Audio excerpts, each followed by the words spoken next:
Hey everybody, how's it going? I'm Gail Stairs, and this is the beautiful Janetta Berry. I'm just gonna look this way as if she's right next to me. Oh wait, this is this way.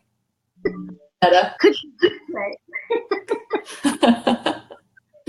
Janetta is actually in Kenya, and this is a special pre-show thing. There's so much going on in the world right now that I think something that could save us all is therapy. And Janetta is a good friend of mine, and I've been getting therapy that's not therapy with her for a few weeks now, actually a few months. And there's a new thing that we're going to do together once a week. I'm going to do it publicly here on Facebook.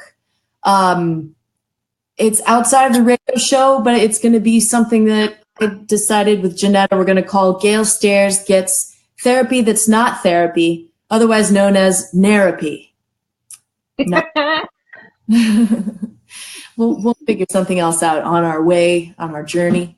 But anyhow, without further ado, I would like Janetta to explain a little bit about what she does. Her process is called the Epiphany process.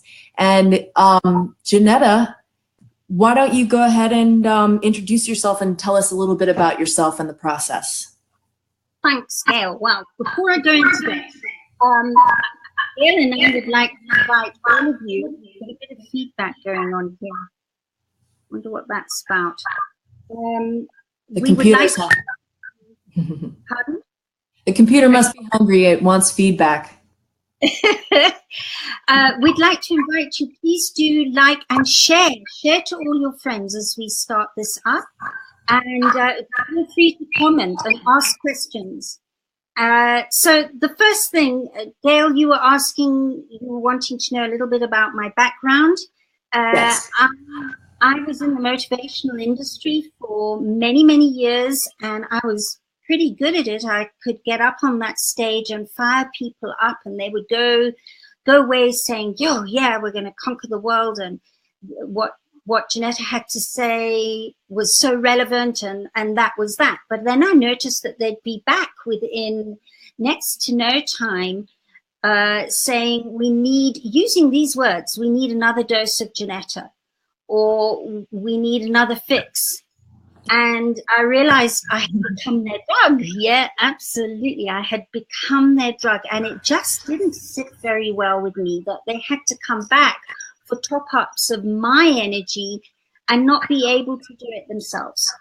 So that's when I started investigating all different ways of doing things. I stopped motivational speaking and went into, actually for a while, expanding my own intuition and working on myself. And then round about the time that I realized that people were still coming to me, asking me to guide them with my intuition, and they still weren't being able to do things for themselves, I was presented with my greatest life test. I thought it had been surviving cancer and almost dying twice from that. But it clearly wasn't, because as I was questioning all this, I went into a place with my 16-year-old daughter where she was really battling with deep depression and suicidal tendencies and attempts. And I actually did lose her to suicide after she and I had an enormous argument.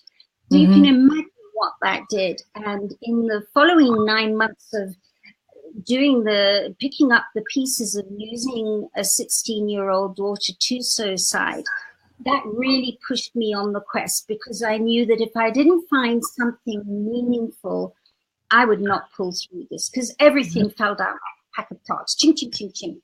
Where did you find it? Where did you come across this process before you sort of like... Well, I came across the basics of it 9 months after Jen, my daughter, 16-year-old daughter was Jenny, or is Jenny, and I came across it 9 months, and I came across the basics from a very wise man, and it blew me. It actually got me through so much that I thought was impossible to do.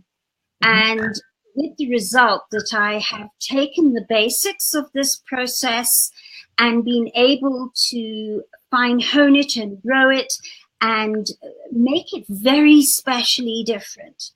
And with the result that 12 years on now, I've become an international authority in the process and worked all over the world. I work live online, as you know. That's how you and I have been working, although we did a lot, or quite a lot together in New York together. But now that I'm on other parts of the world, this is the most wonderful thing, is that I work this process with everybody everywhere. And it is really meaningfully impactful. I mean, I've helped self-harming teenagers, suicidal people in extreme trauma, even terrorist attack victims. I've helped, and it's so effective, as you know. So I'm going to hand it back to you, Gail. What's it done for you?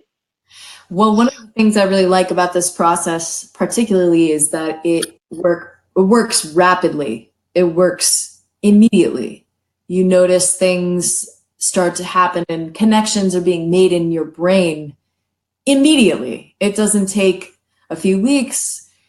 And in a weird way, it seems as though that shouldn't be possible. However, when you start realizing the connections that you need to make, that you've actually just been blocking out, everything makes perfect sense. Your memory starts to come back in places where you actually just stopped remembering. Maybe you didn't even remember you weren't remembering. You were actually just needing to keep remembering. So yeah, I've changed homes. That's huge. I've moved twice, but now I'm in a place that's super healthy for me. And I dyed my hair purple. That's huge. I would have never dyed my hair purple. Yeah. Well, one thing. Yeah, go ahead. Carry on. I think this process could change the world. And I think it could change the world vis-a-vis everyone's learning to make these connections for themselves, and that they don't need it as long. But to work with a professional, someone like you that knows how to do this process, you know, we can start teaching each other. Right. Do you think it could change the world in this way? Without a doubt. I mean, it has been changing the world, and definitely, the younger the person is, the more it works more easily. Younger people really embrace it much more easily. The older, I find people in their 50s and their 60s really battle with it because they're so stuck in their ways. Whereas, you know, not so long ago, I did a 9-year-old and she was finishing my questions, or if she wasn't finishing my questions, she was answering before I'd finished asking. Yeah. So it's really amazing. But I noticed that somebody just said hi to you. So I'm not sure who it was, but hi. Yes. And welcome. And please, everybody, do share. Invite people to come and be with us, and please do ask questions as I go along, because I know, Gail, you were wanting me to explain a little bit more about the process and how it works. Yes. And why it's so effective. Yes. So basically, in a nutshell, in the Western world, we're in a society that is very attached, in fact, quite frankly, addicted to being positive. We're told everywhere that to make our lives work, the more positive we are, the more healthy, wealthy, wise, and successful we'll be. And so if you look at the human psyche, we have almost 5,000 human traits that are listed in the dictionary. 5,000, almost 5,000. Now, they're not all positive. Half of them, approximately half, are negative, but they're human, which tells you that they're a part of who we are. So the moment you try to eliminate half of who you are and only be positive, you're living half a life. and you're judging the other half as being unloved and unlovable and unacceptable, and you must eliminate it for you to be accepted by the rest of the world. And this is the little dance that we all dance in, not understanding what it's all about. So basically, in a nutshell, the questions enable you to start embracing the negative traits that you judge in yourself, because when you judge anything in yourself, you attract people and circumstances into your life that reflect that which you judge. And in effect, they become your inadvertent teachers. Now, this is something interesting, right? So the whole thing is very interesting, but here's the thing I think that I got tripped up on, and that is you don't always know that you're judging something. Like when you think consciously, you think you have to think consciously, but you don't, right, Janetta?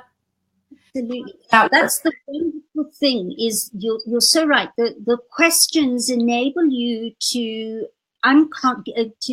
connect to that unconscious part of you really, really effectively and powerfully, in an empowering way, not in a way where you feel like a piece of chewed string or a wrung out rag.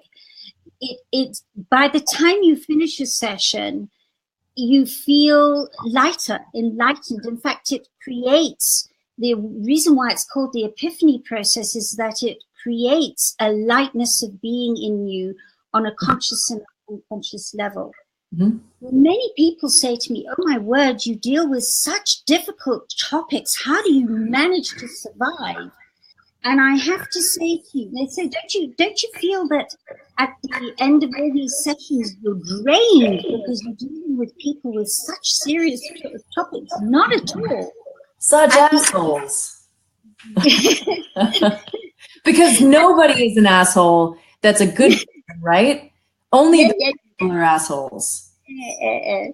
So at the end of the session, there's this a really amazing lightness of being that the person I'm working with, my client, is feeling, and it's enlightening, it's empowering, and that makes all the difference in the world. Mm-hmm. So that's it basically in a nutshell, without going into too much detail. But over the next few weeks, Gail's very courageously volunteered. She actually came to me and said, let's do this. Let's do the sessions live online so people can see me processing what it is that I'm battling with. And that's going to be an amazing way forward. I look forward to co-creating with you on that. So, Gail, is there anything else you wanted to ask me, or is there anything anybody else wants to ask on this? Yeah. And by the way, you guys can comment and ask questions even if you're not watching right now. Post-broadcast, Janetta will be coming by and answering questions specifically. So if you're watching this broadcast now or you're watching this broadcast later, you've got the hookup. So that's important to know. And so you're in Kenya right now. How do you do therapy? If you're in Kenya, how do you do that? And well, everybody live online, something, right?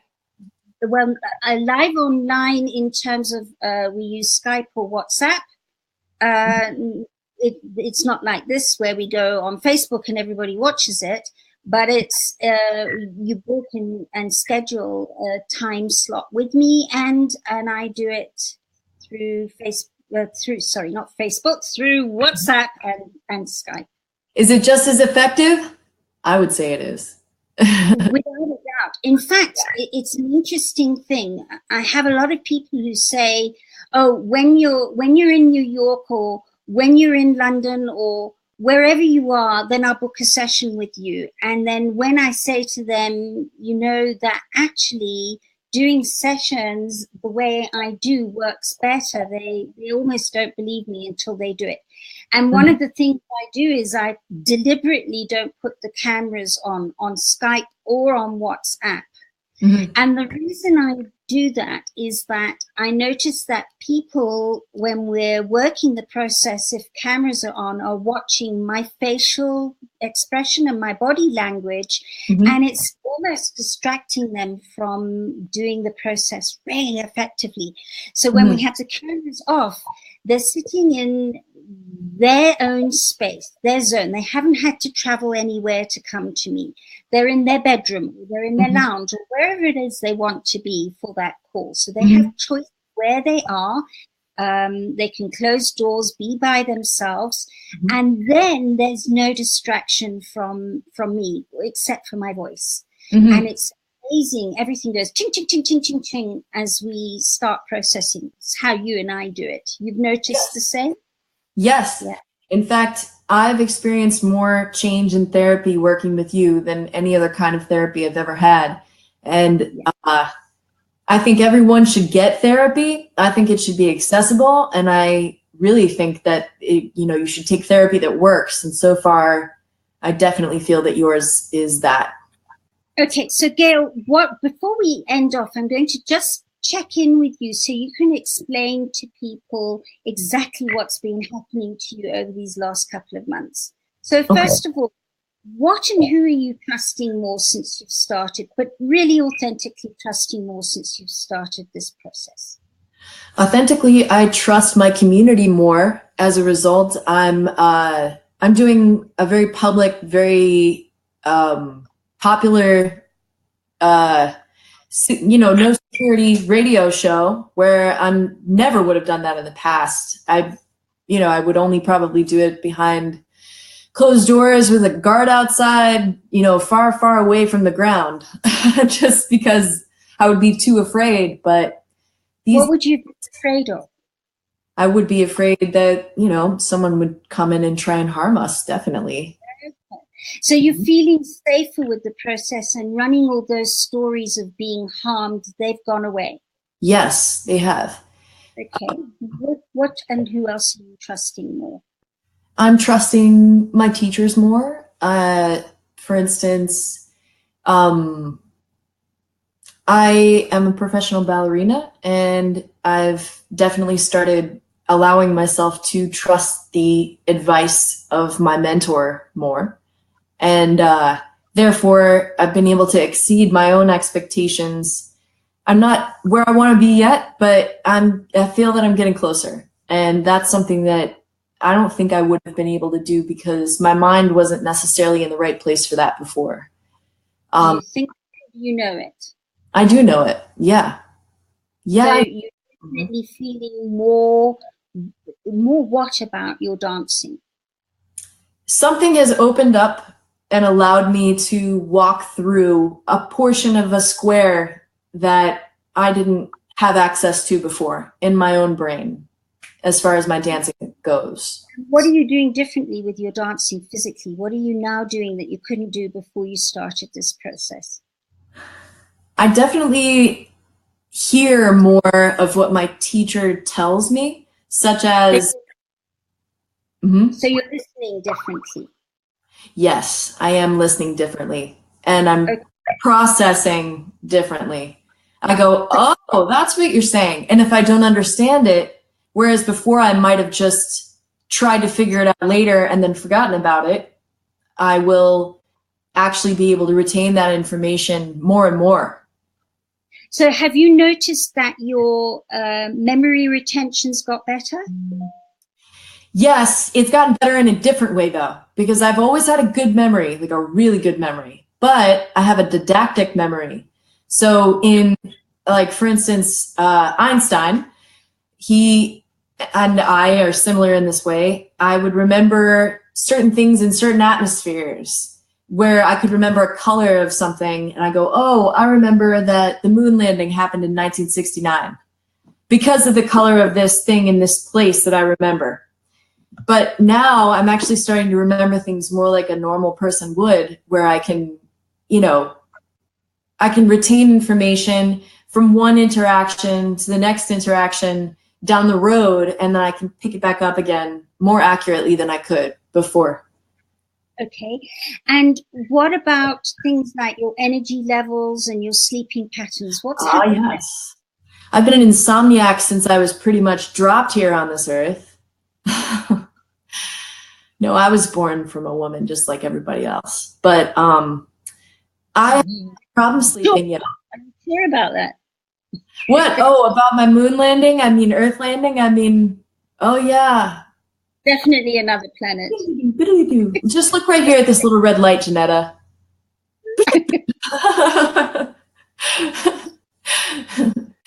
Okay, so all the ladies in purple.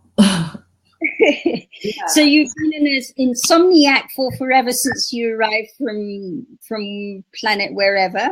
Yes. And according to my dad, I've never slept. And right. I even built things to get out of my crib to escape once everyone was sleeping that I don't remember. But yeah, I have noticed that I need less to be able to go to sleep. Like I don't need, I mean, not only I've been waking up earlier, but I used to take sleep tea and antihistamine and also like a prescribed sleep aid at times just to calm down enough to get myself to sleep. Now I don't need even half of that. And I'm almost to the point where I don't need anything at all. And I can just go to sleep. And that has been just a few sessions. Like I don't even think we've seen each other more than 10 times at this point yet. Yeah. And that is incredible. I never thought that would happen. Incredible. It really is. And what's happened with your energy levels? I have had energy in more appropriate circumstances than I have really in a recorded past consistently, you know, for myself, knowing that knowing I've been here the whole time in this place, like in this particular Gail suit.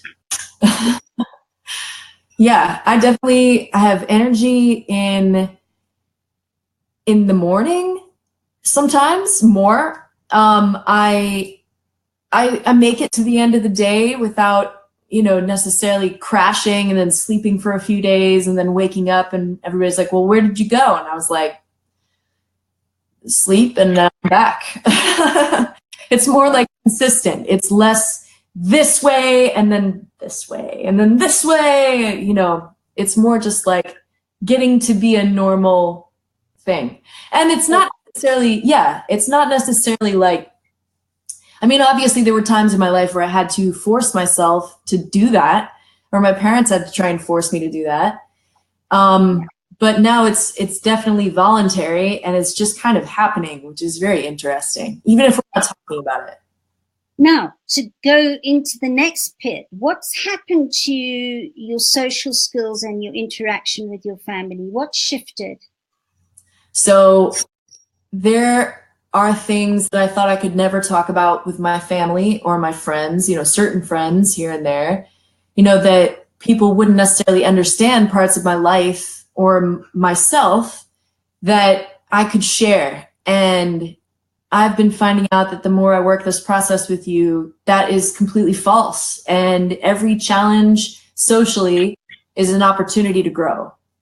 And I've definitely connected with people, and people are connecting with me more, which is very interesting. Sometimes I've felt in my life that maybe I was a little odd and people didn't like me because I was just a little odd, But that's not true. And I mean, the more I learn about myself through this process, through the scope of this process, I'm able to interact with people and they're not just like, the end result isn't like a battle or a hug, It's usually just like an understanding in a lot of situations where it would just be like a normal interaction that would result in something like that.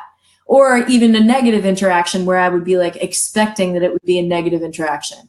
It's not actually usually a negative interaction at all anymore. It's more positive. I even had a customer service rep today say to me, it was a pleasure to speak to you. And we were arguing the entire time, but we were arguing powerfully from a powerful place. It There was no. That's the emotion is not in extreme. One becomes very certain and clear and specific in the most appropriate way, with the most appropriate energy with this process. You just find spontaneously the appropriate words and way of expression come out of you, just like that, to the point where you stop and you go, wow, where did that come from? Yes. And that is the big thing. It's very spontaneously empowering. Mm-hmm. And when you have that epiphany in a process session, you start finding yourself being very accepting about whatever it is that you've been charged up about, and filled with grace and spontaneous love. And that allows you to access your innate wisdom. It's incredibly empowering like that. Mm-hmm. So I think we've kind of covered the basics, and we'll go more into it more in the future. But if there are any questions, or Gail, anything else you want to ask me about? Here's the last thing that I would love to have you say on video. What are you going to do to me in the next few weeks? Live. Yeah. Right here for everybody to see. For everybody to see, which is quite a thing for you, Gail, to step forward and say, right, I'm doing my non-therapy live on Facebook on a weekly basis. But we're going to take the process and gently talk it through, and process you online, and whatever you are particularly charged up about on that day, then we will work it through online, and people will be able to understand a little bit more about this. And the harder that it is, the more results you experience, right? Yes, when you're dealing with your greatest charges, then the greater shifts you have. And often with clients, your greatest point of resistance, where you're going, I'm trying and I really can't answer this question, and I don't know what to say, and I'm lost. And that's when you're at your point of breakthrough. And I always say to a person, well, if you could answer this question, you wouldn't be with me, because you already know the answer.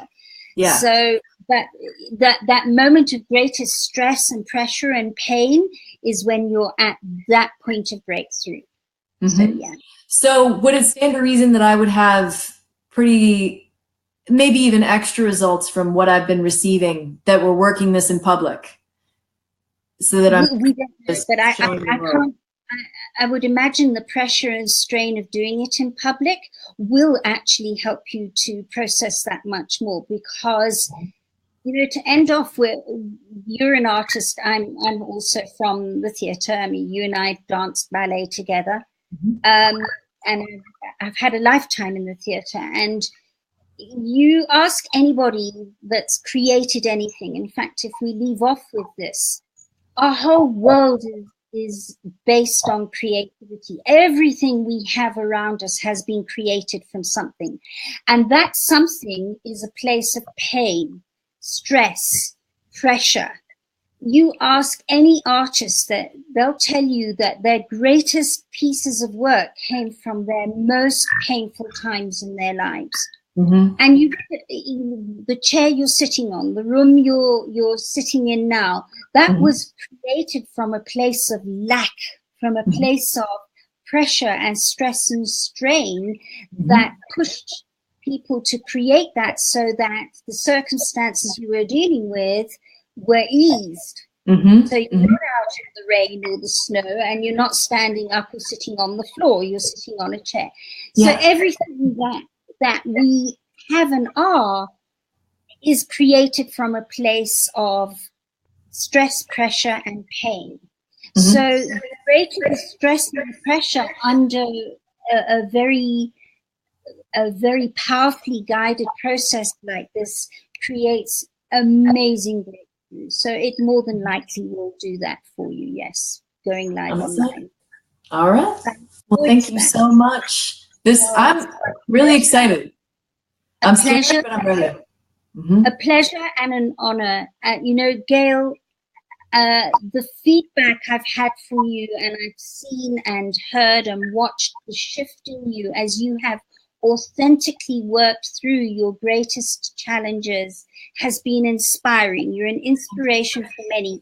And many of our mutual friends who know you've been doing this with me have been remarking on the shift in you, Yes. that sense of calm inside you, that sense of perception and foresight that's come out in your creativity levels. So I honor and salute you, and it's been such an honor to work with you, sweetheart. Thank you. Thank you. The honor is mine. I'm so thankful. I've prayed for you, Janetta. I've prayed for you a long time. Such a long time. Long time. Okay, sweetheart. Mwah, thank you. Everybody. Love you loads. Ask Janetta questions. Mwah. All right, everybody. Thanks again. See you next week, and see you tomorrow for the radio show, 10 a.m. to 11:30. This has been Therapy on Therapy with the Epiphany Process and Janetta Berry and Gail Stairs. Thank you very much.